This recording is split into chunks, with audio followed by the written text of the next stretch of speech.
Transformer में आपने एक चीज जरूर देखी होगी जिसे हम लोग आम भाषा में खटका कहते हैं, लेकिन आखिर ये खटका होता क्या है और ट्रांसफार्मर में इसका काम क्या होता है। सबसे पहले एक बात क्लियर कर लेते हैं, इसका काम ट्रांसफार्मर का वोल्टेज कम या ज्यादा करना नहीं होता है। ये असल में ब्रेकर मैकेनिज्म का हिस्सा होता है, जिसका मुख्य काम इलेक्ट्रिकल सर्किट को कनेक्ट और डिस्कनेक्ट करना होता है। जब ब्रेकर ऑन पोजीशन में होता है तो इसके कॉन्टेक्ट आपस में जुड़ जाते हैं और करंट का रास्ता कंप्लीट हो जाता है।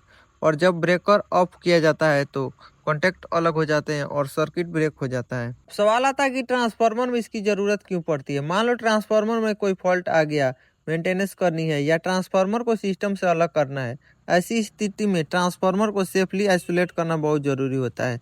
यहीं पर ब्रेकर का काम आता है। इसे ऑपरेट करके सर्किट को डिस्कनेक्ट किया जा सकता है, जिससे मेंटेनेंस के दौरान ट्रांसफार्मर को सिस्टम से अलग रखा जा सके। अब एक ज़रूरी बात और समझ लो, वोल्टेज एडजस्टमेंट के लिए टेप चेंजर का इस्तेमाल किया जाता है। टेप चेंजर में अलग अलग टेप्स होते हैं और टेप पोजीशन बदलने से ट्रांसफार्मर की टर्न रेशियो में बदलाव होता है, जिससे वोल्टेज को एडजस्ट किया जाता है। लेकिन ब्रेकर का काम अलग होता है। ब्रेकर वोल्टेज को एडजस्ट नहीं करता, बल्कि सर्किट को कनेक्ट और डिस्कनेक्ट करता है। तो आसान भाषा में याद रखो, टेप चेंजर वोल्टेज एडजस्टमेंट के लिए, ब्रेकर सर्किट को डिस्कनेक्ट और कनेक्ट करने के लिए।